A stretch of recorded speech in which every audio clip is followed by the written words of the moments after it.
Good morning, everyone. We were proceeding the chapter Air Around Us, and in our last class, I told you about the properties of the air, that air supports life. Air is important for the survival of all living beings. Oxygen, all living organisms breathe. They take in oxygen from air. Plant breathe in oxygen through stomata present on the leaves. Most terrestrial animals breathe through their lungs. Oxygen is necessary for the breakdown of food to get energy. The process of breaking down of food into carbon dioxide and water to release energy is called respiration. But how do organisms that live in water and soil gets oxygen? जो organisms water में हैं उन्हें कैसे oxygen मिलती है, यहाँ जो soil में हैं उन्हें कैसे ऑक्सीजन मिलती है? तो आई told you they get oxygen from the oxygen which is dissolved in water.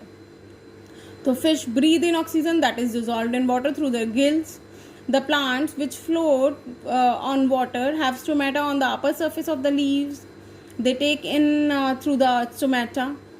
The plants which are submerged in water, वो plants जो कि totally submerged हैं, पानी के अंदर हैं, like tape grass, they have lack stomata, come stomata होता है उनके पास. They take oxygen dissolved in water through their body surfaces. वो अपनी बॉडी सर्फेस से जो पानी के अंदर ऑक्सीजन डिजॉल्व होती है वो ले लेते हैं. And animals that live in soil like earthworms etcetera and plants they in the soil and plant roots get oxygen for breathing. Plant के जो रूट्स होते हैं उनमें ऑक्सीजन होता है ब्रीदिंग करने के लिए from the air present between the soil particles. Soil के पार्टिकल्स के बीच में क्या होता है? होल्स होते हैं, उसके अंदर ऑक्सीजन होता है जो कि प्लांट जो है उनसे रूट जो है ऑक्सीजन ले लेते हैं. Earthworm normally lives in soil. They come out of the soil only during the heavy rains. जब बहुत तेज बारिश होती है तो अर्थवॉर्म बाहर आ जाते हैं. This happens because when it rains heavily rain water fills up the spaces occupied by the air in the soil. Soil के बीच में जो एयर होती है, जो हवा होती है, जो गैप्स होते हैं, वो सारे के सारे पानी से भर जाते हैं. और जब वो पानी से भर जाते हैं तो अर्थवॉर्म जो है बाहर आ जाता है. No air is left in the soil for earthworm to breathe और respire. So they comes out for respiration. वो रेस्पिरेशन करने के लिए, ब्रीदिंग के लिए वो बाहर आ जाते हैं. कौन? अर्थवॉर्म्स. क्योंकि वाटर में जो सॉइल में जो स्पेसेस हैं, एयर की जो स्पेसेस हैं, वो सब वाटर से फिल हो जाती हैं. Plants like mangrove which grow in water logged soil have roots that grow out of the soil to get air. Then we learnt about carbon dioxide. Plants utilize carbon dioxide from air for making food through the process of photosynthesis. All animals are directly or indirectly depend on plants for their food. सारे animals जो हैं directly और indirectly plants पर depend करते हैं for their food. Then we learnt about nitrogen. Nitrogen is required by all plants and animals as it forms the parts of proteins and all living organisms. Plants cannot take nitrogen directly from the air. During natural lighting, atmospheric nitrogen combines with oxygen to form nitrogen dioxide, which further combines with water to form nitric acid. Soil changes it to the nitrates and then plants absorb them. Animals and human beings get nitrogen from the plants or the other animals. Nitrogen is also used in making fertilizers, which are used to provide nitrogen to the plants. Fine with all. Today we will learn about the balance of oxygen and carbon dioxide in nature. Nature में किस तरीके से oxygen और carbon dioxide का balance रहता है, कैसे plants और एनिमल्स जो हैं आपस में एक दूसरे पर इंटरडिपेंडेंट है. This we will learn today. In nature the amount of gases mostly remains unchanged and balanced. How? Animals inhale oxygen from the air and exhale carbon dioxide. Animal क्या करते हैं? ऑक्सीजन को ब्रीद इन करते हैं, inhale करते हैं, और carbon dioxide को एक्सहेल करते हैं, बाहर थ्रो करते हैं, which goes in to the air. वो कार्बन डाइऑक्साइड जो हम ब्रीद आउट करते हैं वो एयर में चली जाती है.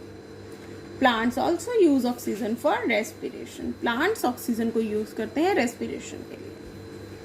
Green plants use carbon dioxide from the air for making food by the process of photosynthesis during day. दिन के दौरान डे टाइम में ग्रीन प्लांट्स जो है यूज़ करते हैं कार्बन डाइऑक्साइड जो एयर से लेते हैं खाना बनाने के लिए, फोटोसिंथेसिस के प्रोसेस से. वो फूड प्रिपेयर करते हैं. They give out oxygen in return. वो ऑक्सीजन एयर में क्या करते हैं, कार्बन डाइऑक्साइड लेते हैं और ऑक्सीजन को देते हैं. The process of respiration takes place during day as well as night. Day और नाइट टाइम दोनों में ही रेस्पिरेशन का प्रोसेस जो है चलता रहता है. But the oxygen released during photosynthesis is more than the oxygen used in respiration. photosynthesis के दौरान ऑक्सीजन ज़्यादा रिलीज होती है comparatively to respiration.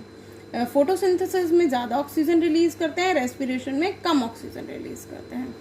so there is a net release of oxygen in the atmosphere. ज़्यादा oxygen जो है होती है हमारे एटमॉस्फेयर में. The burning of fuels like petrol, wood and coal. जो बर्निंग करते हैं फ्यूल्स की लाइक कोल्स, पेट्रोल और वुड की, uses oxygen from the air and gives out carbon dioxide which mixes with the air. आपको पता है बर्निंग के लिए कौन सी गैस चाहिए, ऑक्सीजन. ऑक्सीजन के बिना बर्निंग नहीं हो सकती. I told you with the example also कि अगर हमने कोई कैंडल जलाई है, उसके ऊपर अगर हमने इन्वर्टेड ग्लास रख दिया, ग्लास को उल्टा करके रख दिया है, तो कुछ देर के बाद कैंडल जो है एक्सटिंग्विश हो जाएगी, बुझ जाएगी. क्यों? क्योंकि जितनी भी ऑक्सीजन वहाँ पर प्रेजेंट थी ग्लास के अंदर वो यूज अप हो जाएगी. जब ऑक्सीजन खत्म हो जाएगी तो वो बुझ जाएगी. तो ऑक्सीजन जो है बर्निंग के लिए बहुत ज़रूरी है. तो वही इसमें है, जब हम बर्निंग करते हैं फ्यूल की, ऑक्सीजन जो है यूज हो जाती है एयर में से और कार्बन डाइऑक्साइड रिलीज होती है by burning which mixes with the air, जो कि एयर में मिक्स हो जाती है. So respiration by living organisms and burning of fuels by humans require oxygen and release carbon dioxide. Plants use carbon dioxide present in air during photosynthesis and release oxygen in the atmosphere. Plants क्या करते हैं, carbon dioxide air में से लेते हैं और अब photosynthesis से ऑक्सीजन जो है एटमॉस्फेयर में देते हैं. In this way, plants and animals help in maintaining the balance of oxygen and carbon dioxide in nature. इस तरीके से plants और animals जो हैं ऑक्सीजन और कार्बन डाइऑक्साइड का जो है बैलेंस रखते हैं नेचर में. This shows that plants and animals are interdependent on each other. इससे पता चलता है plants और animals जो हैं आपस में एक दूसरे पर interdependent हैं. Now uses of air. What are the uses of air? Air की क्या ज़रूरत है? Air is useful to us in many ways. Its major uses are oxygen is used by all living organisms for respiration. Oxygen जो है सारे living organisms use करते हैं for respiration, respire करने के लिए. Oxygen is a necessary for burning fuel. Fuels को burning करने के लिए ऑक्सीजन जो है बहुत जरूरी होती है. Compressed air is use for inflating tyres of bicycle, scooter, car and buses. Cars, buses के जो टायर्स को इन्फ्लेट करते हैं, टायर्स में जो हवा भरते हैं, उसमें कंप्रेस्ड एयर यूज होती है. It is also use in balloons, footballs etcetera. जो हमारे बैलून्स हैं, फुटबॉल्स हैं, उनमें भी ये कंप्रेस्ड एयर जो है भरते हैं. Moving air has force. जो मूविंग एयर है, विंड है, उसमें फोर्स होता है. फोर्स हेल्प्स याच मतलब sailing boats, parachutes and gliders to move. Moving air is also used to turn the blades of the windmill. A windmill is used to draw water from the tube wells. Tube well से water को draw करने के लिए windmill की ज़रूरत होती है. To run flour mills and to generate electricity also. Wind also help in the dispersal of plant seed. Plant के सीड्स को डिस्पर्स करने के लिए भी विंड की ज़रूरत होती है. It also help in pollination. Pollination में भी हवा की ज़रूरत होती है. Now we will learn about the role of atmosphere. What is the role of atmosphere? Atmosphere plays an important role in following ways. Atmosphere help in maintaining proper temperature on the earth. When sun rays fall on earth, जब sun rays अर्थ पर पड़ती हैं, some of them get absorbed by the atmosphere. कुछ जो है atmosphere जो absorb कर लेता है और कुछ जो है वापस रिफ्लेक्ट हो जाती हैं. The trapped heat, ये जो heat trapped होती है, help in prevention of earth's atmosphere from too much cooling at night. From ज़्यादा ठंड नहीं करती. It helps in weather changes also. The gas present in atmosphere get heated by sunlight. वो air जो कि atmosphere में है वो सनलाइट से क्या हो जाती है, हीट अप हो जाती हैं. Hot air rises up and cold air takes its place. Hot air जो है ऊपर को उड़ जाती है और कोल्ड एयर जो है उसकी जगह ले लेती है. In this way air moves and wind blows. Air move करती है और हवा चलती है. Presence of water vapor in the air is responsible for rainfall and snowfall. Air में वाटर वेपर कितने प्रेजेंट है, ये रिस्पॉन्सिबल होते हैं रेनफॉल और स्नोफॉल के लिए। ओजोन लेयर जो कि अपर एटमॉस्फेयर में है, जो कि स्ट्रेटोस्फेयर में है, ये अब्जॉर्ब करते हैं हार्मफुल यूवी रेज को, अल्ट्रावायलेट रेज को, बिकॉज ये रेज जो है कॉज करती हैं skin cancer and other problems अगर ये अर्थ पर आ जाएं, if they reach on earth. Now human activities like deforestation, burning of fuel, use of chemicals in agriculture are some of the major sources of air pollution. How can we reduce these? Reforestation and growing more trees. We should grow more and more trees. We should promote cleaner CNG vehicles. We should use tall chimneys in the factories. We should usage of smokeless sources of energy like tidal energy and solar energy.